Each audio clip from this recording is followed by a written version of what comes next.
Hey there, it's Mackenzie, your host of Winning. We're looking for sponsors for the podcast. If you have a business that you would like to promote to thousands of people, send us an email at podcastwinning@gmail.com or send us a message on social media. I cannot wait to hear from you. Now on to the show.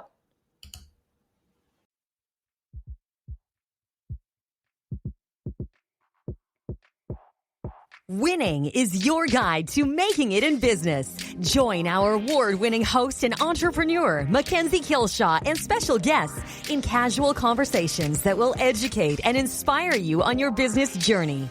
Winning will help you learn the hard lessons the easy way with guidance from celebrated entrepreneurs and business leaders. It's fun. It's informative. It's winning. Hello, welcome to Winning. I'm your host, Mackenzie Kilshaw, and today's guest is Dr. Donna Jubin. Hi, Donna. Hi. How are you today? I'm excellent. How are you? I'm so good. I'm so happy to have you on.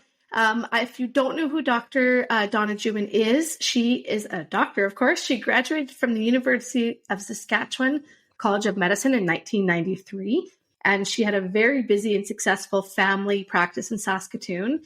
In 2008, she opened her first laser clinic, and she spent lots of times visiting clinics and colleagues across North America to get training and expertise. She is the director and founder of Belisante MD Clinic, or Cosmetics and Laser Clinic in Saskatoon, which has been in operation for over 15 years. And we're going to talk a lot today about your career and kind of where you started and where you've gone. But do you want to give the audience a little bit more about who you are? Okay. Well, I'll give kind of a bare bones, but from the beginning, because it helps understand where I'm at now. So, grew up in kind of a standard family, mom, dad, and grew up even as a young girl, I always wanted to be a doctor. So, when people ask kids all the time, what are you going to be when you grow up? And I used to always say doctor, and people would say, oh, is your dad a doctor? It's like, Yeah. no. I don't even know exactly what that drive was, but yeah, I've always wanted to be a doctor. So when I got into medicine, I felt very, very lucky and privileged to be able to study medicine. Had a very wonderful family practice, did lots of obstetrics.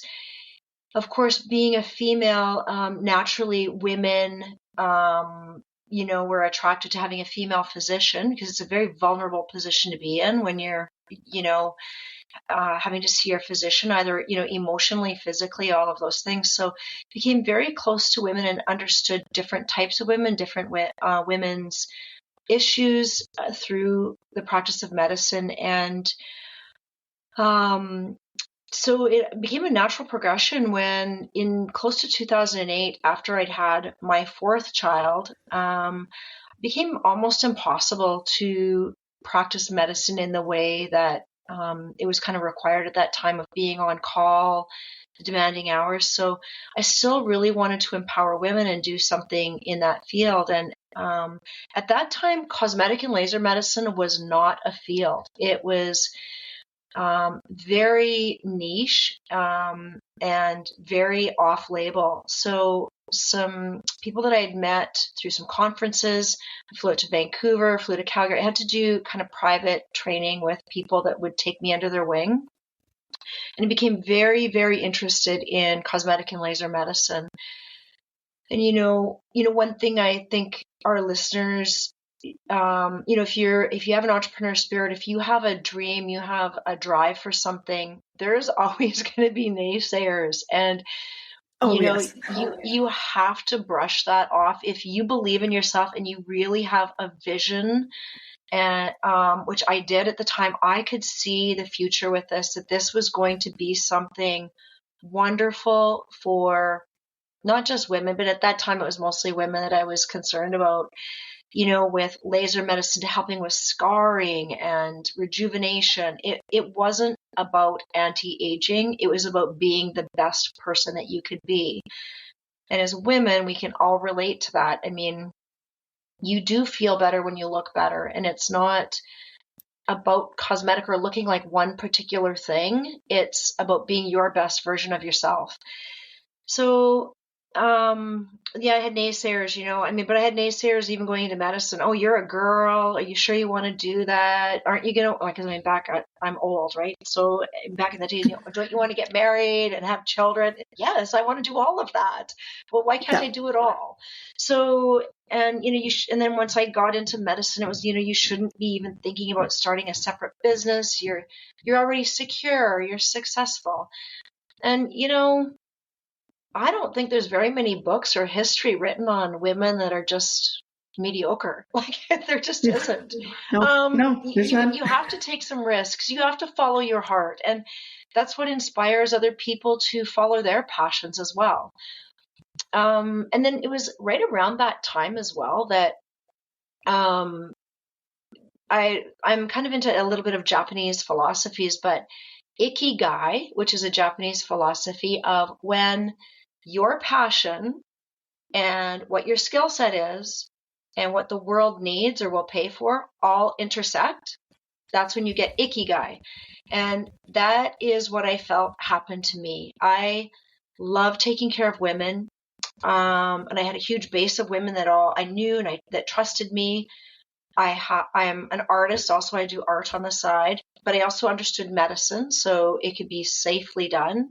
And there was a huge demand for it. People were really wondering, like, is this just for Hollywood, doing this little bit of Botox or doing laser or getting rid of sunspots? And it's like, no, this isn't for Hollywood, and it's very affordable and very doable. So anyway, that collision happened in my life, and I feel very grateful again that I followed my heart and did not listen to the naysayers.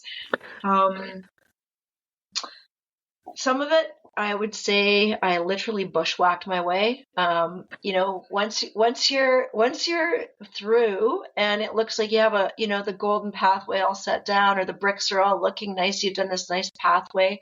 When you look back, it can look that way to others, but there was definitely times I didn't know what the answer was. So you just got up in the morning, you take a step ahead, and you do the best with the knowledge you have at the time. If it's not working, you change gears or change direction. And so this has been a huge educational experience for me and for my staff as well that have been with me for the last 20 years. It's been an amazing journey, honestly. A journey is a really good term for where it started and where it is. And like I say, some of it was on paths unknown and some of it was, following advice from others. So yeah, I love at the beginning there where you said there's always going to be naysayers, and it's true. And every person that I talk to, why would you, whether for yourself, you had a thriving practice, you're a doctor, why would you leave that to go do something else that you don't know if it's going to work? You don't know how much money you're going to make. They're like, why would you do that? And I don't think they understand that passion or that dream that's in you to do something else. And like you said, confidence in women, right? It wasn't about just getting Botox to look better. It's about making women feel better and helping them on their journey. And I think that's really a thing that we forget about is you're taking that leap, right? You're taking that leap from what you know to that unknown. And that can be scary, but it's also really exciting, isn't it? It is. Yes. And, I guess, when you're the face of the business, I get to be kind of the leader of the band. You're the one that gets your photo taken. You're the one that gets the press. But truly, any leader of the band that's smart realizes that they do not exist without their band members and their support crew. And that is my amazing staff and the people that have been in my life that we've either cross-trained, up-trained, like that have been in this business and been a support to me and have believed in my dream. And that's where you really get leverage and momentum, is when you have a dream and you believe in something. When you're just yourself, you are one person. When you get a group of people that also believe, I've got a skill set and I've got a personality that sees life and sees things and obstacles in one way, but I've surrounded myself around people that actually see life a little differently, but still believe in my dream and support me, but will very confidently and feel confident to tell me, put the hand up and go, whoa, okay, this might be doable, but have you thought about this? Let's talk about getting these things in place first. So I think also being open to having support people in your life that don't think exactly like you, but still believe in the ultimate goal is really important as well, because you learn from each other and you see things differently, and see obstacles and see successes in different, use different measurements, I guess, or different barometers for that. But at the end of the day, we all celebrate and high five each other when we reach that goal. And we've done that as a group and as a business. And that's also been an amazing, empowering time for me, is to see that I created something that has empowered my staff, and, to have a living wage and to have opportunities for training and to feed their mind and feed their soul, and that they also really care about taking care of our patients. So that's been also one of the keys to a successful business, working mainly with women, because that's something unique to this industry, is it is mostly women. Yeah, for sure. And your team makes all of the difference. Like you said, having that support and having those people that you can rely on, but just aren't yes people. Because I think sometimes people fall in that trap of their team is just people that, oh yeah, you have a great idea. Oh yeah, you should do that. Oh yeah. And they just say yes to everything, which actually oftentimes does not get you ahead, does it? Right. Yeah. I love to, well, I would correct, like sometimes we'd be out and, run into one of my staff, and then they would, introduce me to, oh, this is my boss. And I say, no, I work with so-and-so. yes. Like we work as a team. I never wanted it to be, I guess you need an org chart, like in the back end of a business, to know who to answer to. But when we were here, I mean, if there was garbage on the floor, the garbage needs to be taken out. Nobody is ever allowed to say in this business, that's not my job. I love Our that. job, you need to have that why, or, your understanding of why you're here. And the understanding is that we are here for our patients, and we're here to make it the best experience ever for them from every touch point in the clinic. It wasn't just about a result, it's about the whole process, and that we are all responsible for that, every one of us. And so that also is something that, I think also helped this business be successful, is that we work together as women. So that was all. It also makes working together enjoyable.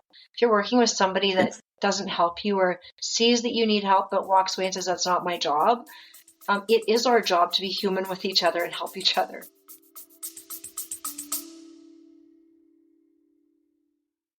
A huge thank you to our sponsor, Just For You Day Spa and Wellness. Just For You is Canada's premier day spa with 5 locations in Alberta and Saskatchewan. The award-winning luxury spa features Leah Reese cosmetics and iconic Betty jewelry that you can also purchase online.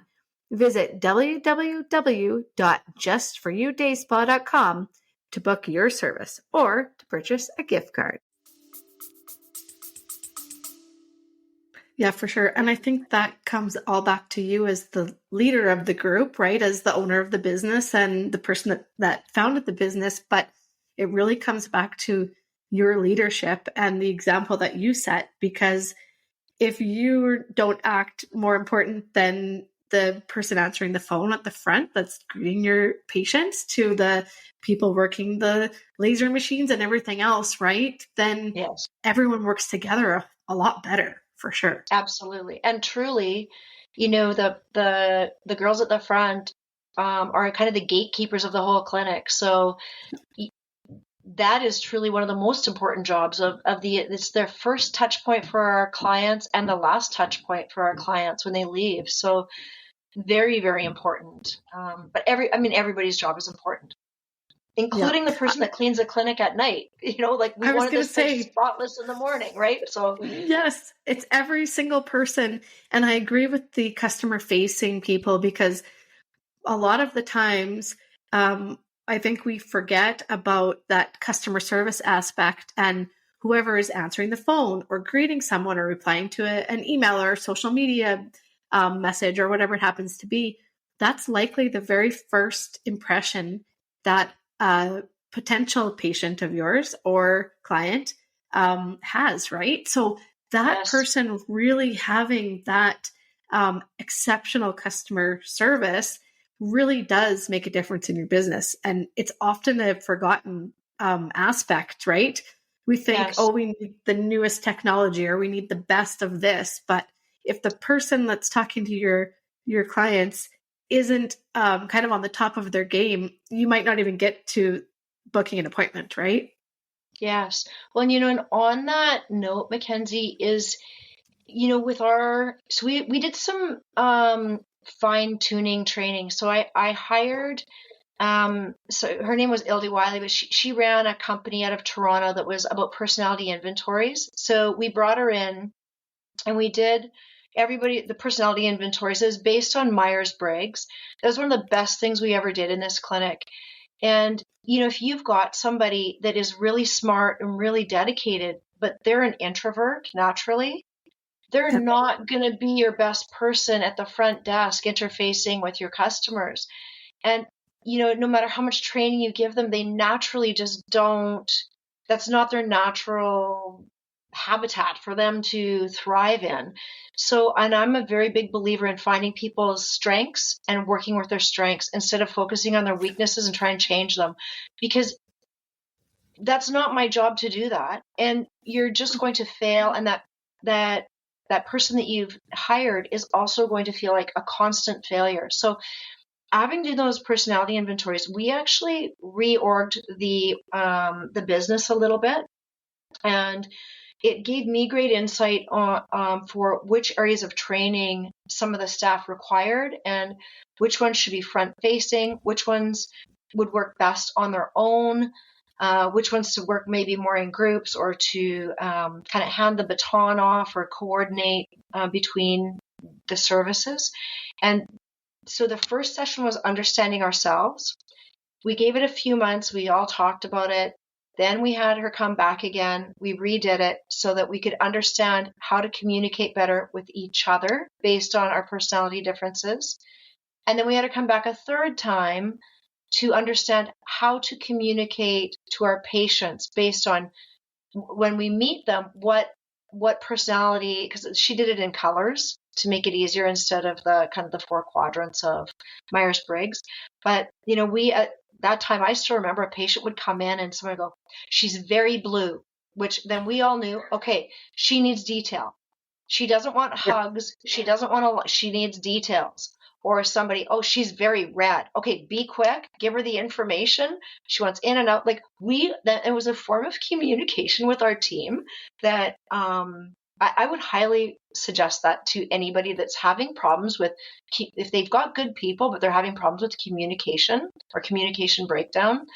That was a game changer for us. It took us to a whole other level as a team.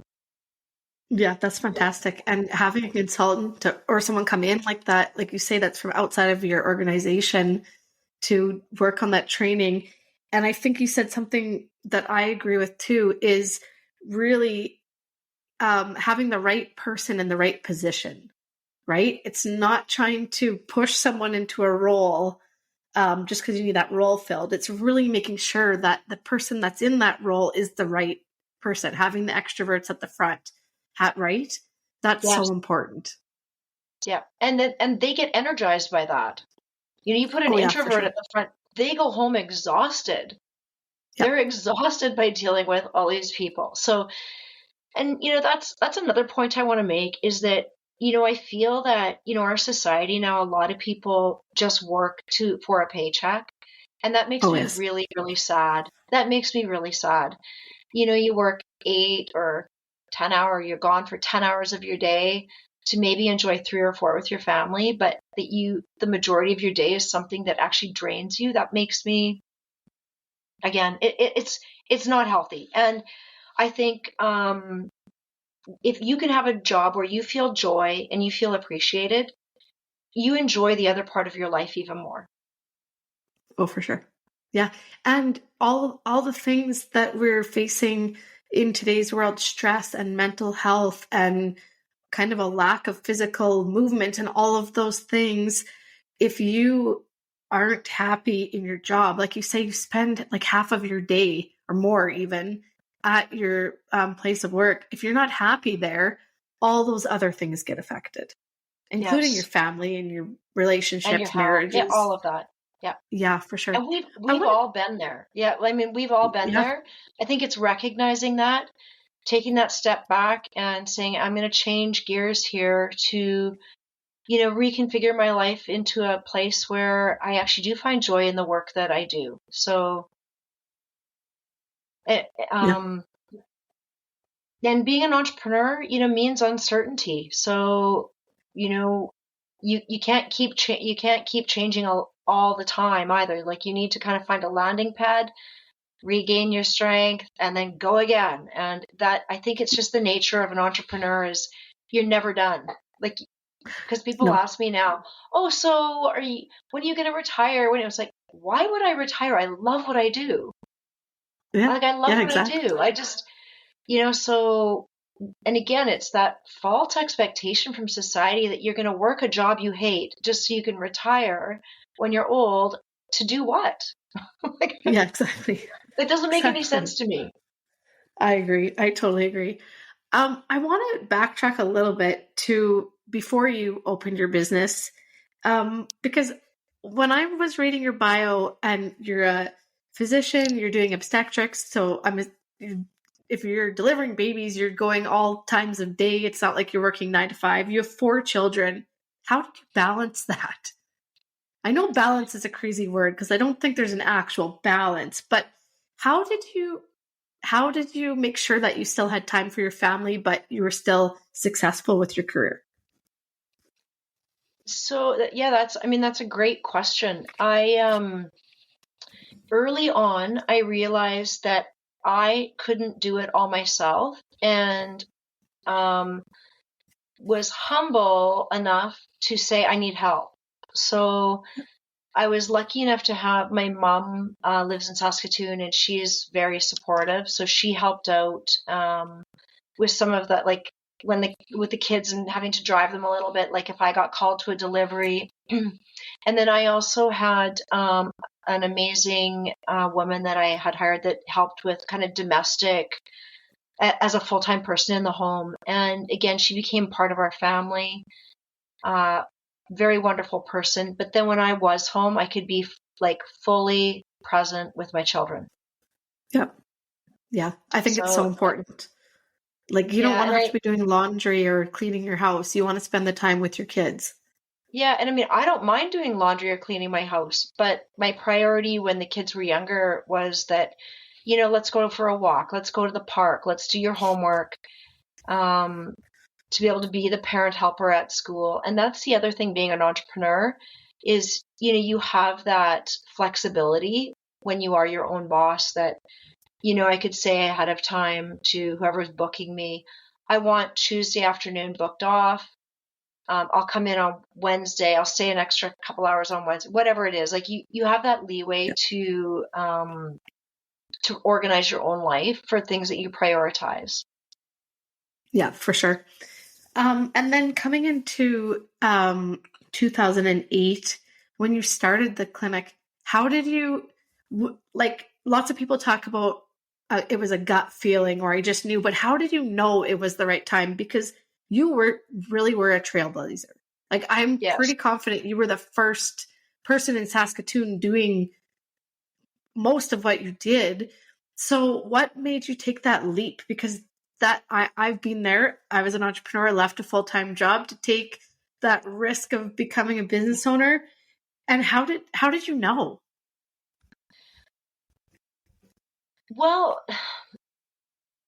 I guess the only explanation I can give is that I just trusted that I thought this was going to be, something that was going to be important and was going to be bigger. I could feel it because I was really interested in it personally. Like I was very interested in it, and I was the right age too. Like I was I guess, so in 2008, so I would have been like in my early 40s. So it was right at that right time, right? Of, okay, I'm that person, and I've got all these patients that are, so I transitioned it where I was doing half time for about 6 months, where I was doing half time. I'll call it cosmetic laser medicine, but because I also do medical Botox for migraine headaches, hyperhidrosis, like, so there's lots of medical implications as well for these uses. And then it became quickly apparent, like the business just grew like unbelievably.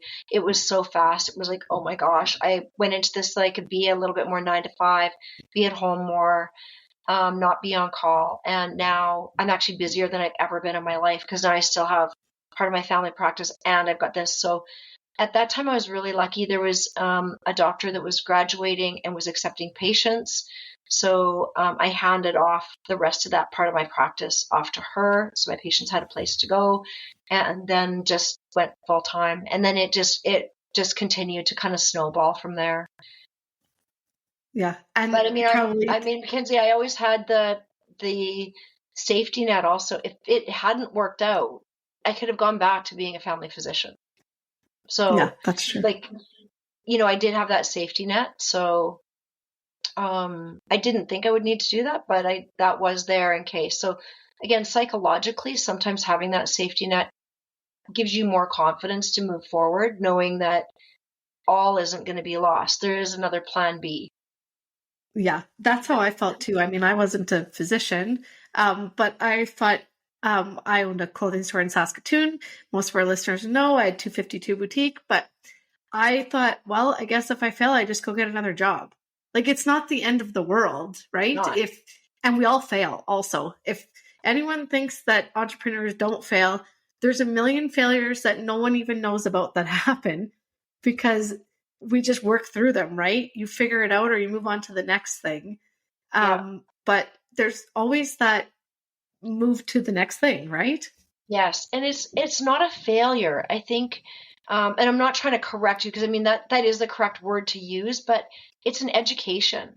And as Yes, long as you learning. don't keep making that same mistake over and over and over again, then it's a failure. But if you've done the best with the knowledge you have and it didn't work out, now you know not to do that again. So, and unless you have a mentor, telling you, but even then, like, a lot of the things that entrepreneurs do have never been done before. So, we're paving the way for the next person, which, I mean, in my industry now, there's so many pop-up clinics. I mean, it's very mainstream. Botox and filler are very commoditized now. So, I mean, it's the barriers to entry are very low now to get into this industry. I mean, someone can take a weekend course and hang a shingle and say that they're an injector.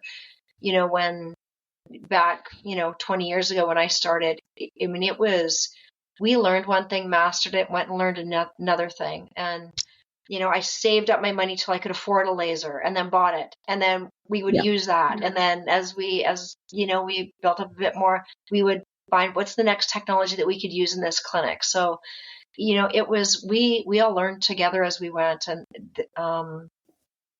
so yeah, I'd say if you meet an entrepreneur that's actually done well, they do actually have a lot of knowledge to give you of things not to do, because they've made those mistakes. Yeah. I'm one of them. I have a list of things, but I agree with you. To me, they're learning experiences, and that's how we learn. If everything we did worked out well, we'd never learn anything, right? We would just keep doing the same thing over and over again, and there wouldn't be any growth or change or anything. It would just be the same, right? Yeah. Success makes a horrible teacher.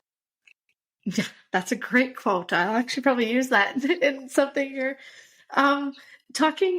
Transition. So you go from family physician to opening your clinic. And in 2020, you actually sold your business and became a partner. So what happened there, I guess? So what prompted you, or what was the catalyst for that?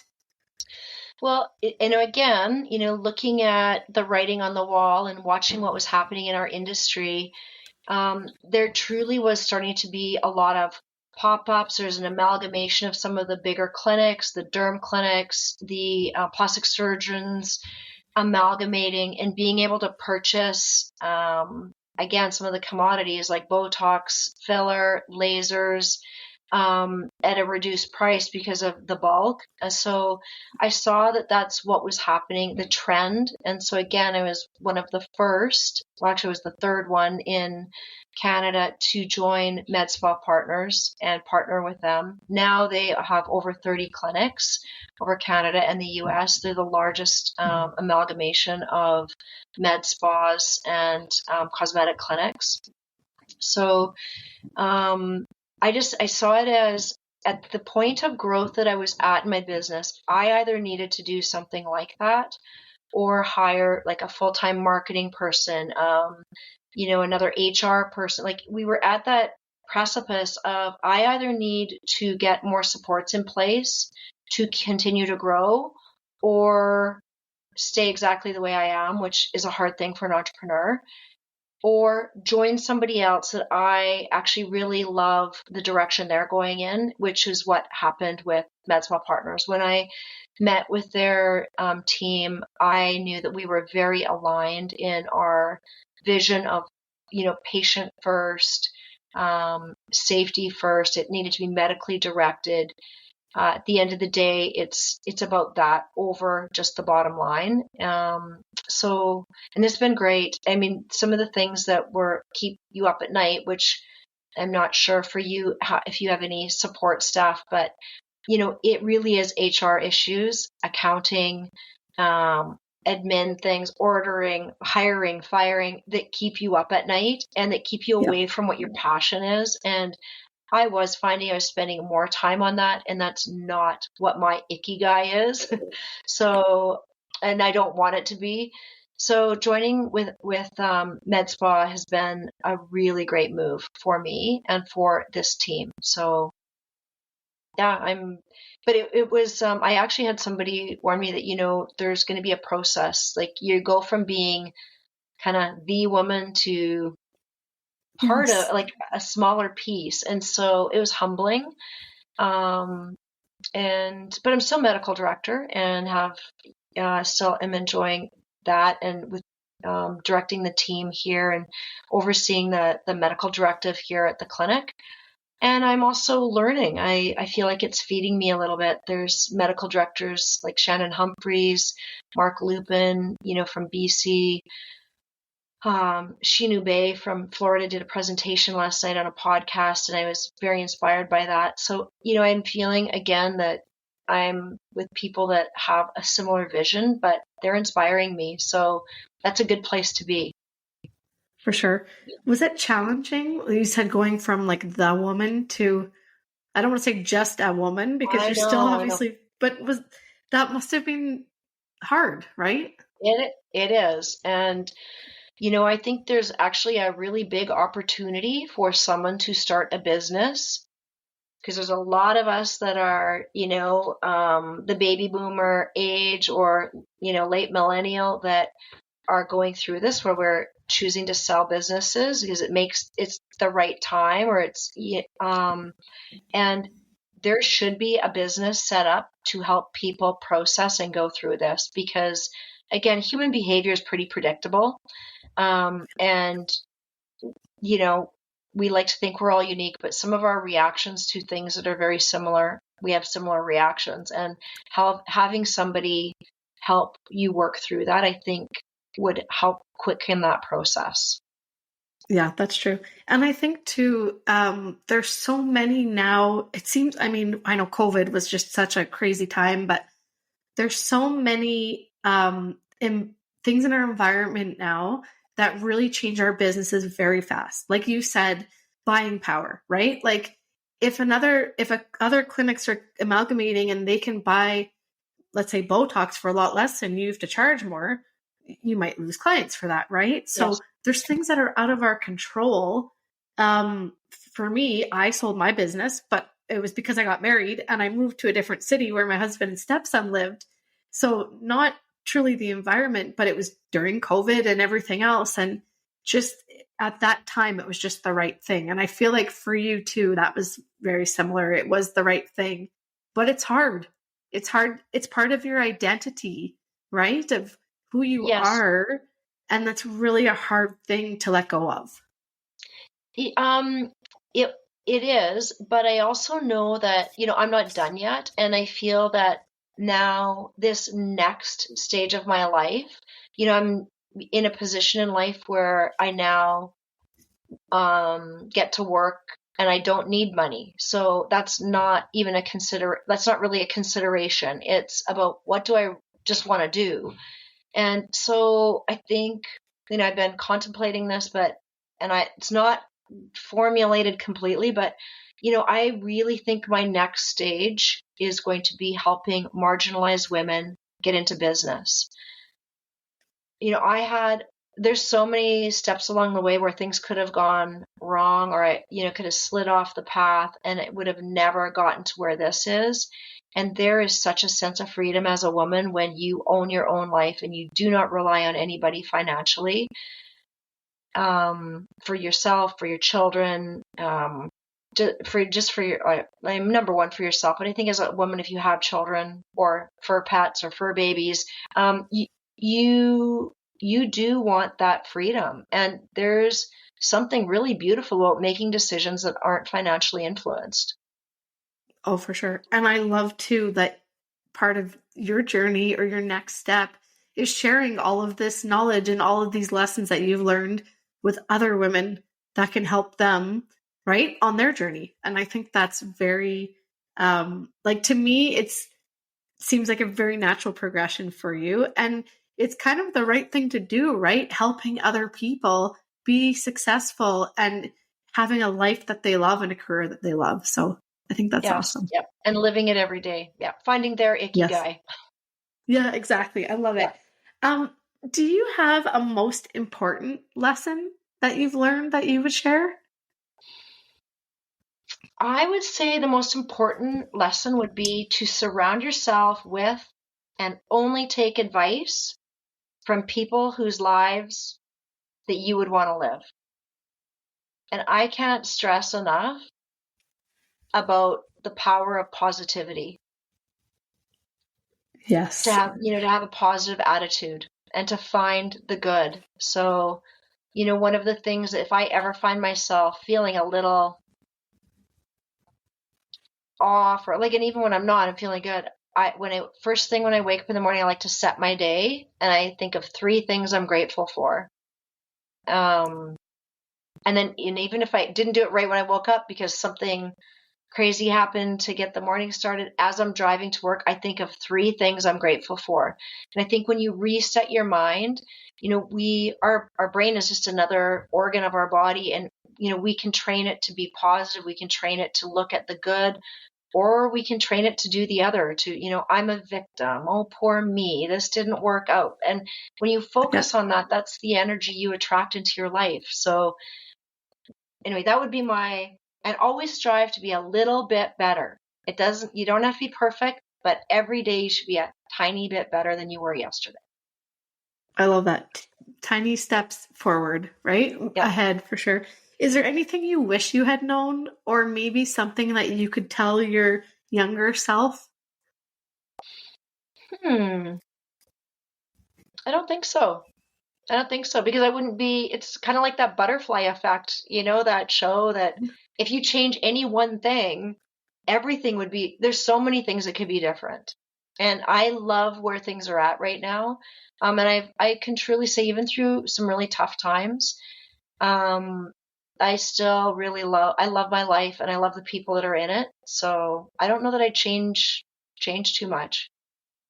I love that. I think it's so true because you can't look back, right? You can't change it anyways. And you're right. You don't know where you'd be now if something even that you think is insignificant would be different. So yes, it's great. And that positive attitude, I love it. I know people are going to want to learn more about you, maybe more about the clinic. Where's the best place for them to find you or find more information about Bella Sante? Well, if they just in general, I mean, we've got a website, we are on social media, which thank goodness we've got somebody else running now, because that became a job all of its own as well. That's another big thing that's changed in the last Oh, 5 years. I full-time mean, job. you know what, That's a Mackenzie, full-time job for someone. it is a full-time job. When we first opened the business, do you know where we advertised? Yellow Pages. Newspaper? Yellow Pages. Yep. Yellow Yep. Pages. I know. People are like, what's a phone book? Exactly. Yeah. And Yeah. so, yeah, I think also if people are interested in specifically in the services of Bella Sante, coming in and getting a complimentary consultation, we do kind of a 360-degree consultation on patients to find out what are your concerns, what might our concerns be, and what possible treatment options are there. We write out a treatment quote, etc., so that there's no sticker shock or surprises. And usually we make a plan for a patient because it's usually not a one and done. It's usually kind of it takes time to age or for things to accumulate on our skin. It takes a little bit of time to erase that. So. Yeah, for sure. Well, thank you so much for being on. It was a pleasure talking to you. I will, of course, tag everything in our social media so people can find you and find your website. And for everyone listening, we'll see you on the next episode. Thanks for listening to Winning. Be sure to subscribe to get all of our new episodes. If you enjoyed this episode and you'd like to help support the podcast, please share it with others. Post about it on social media and leave a rating and review wherever you listen to Winning. To catch all of the latest from us, you can follow Winning Podcast on Instagram at winning_podcast, Facebook at Winning Podcast, and on Twitter at Winning Pod. Winning was created and is produced by me, Mackenzie Kilshaw. Music created by Summer Furby. Editing by Seth Armstrong. Special thanks to Shauna Foster for voicing our opening. And of course, a huge thank you to this episode's guest. Thanks again for listening, and I'll see you on the next episode.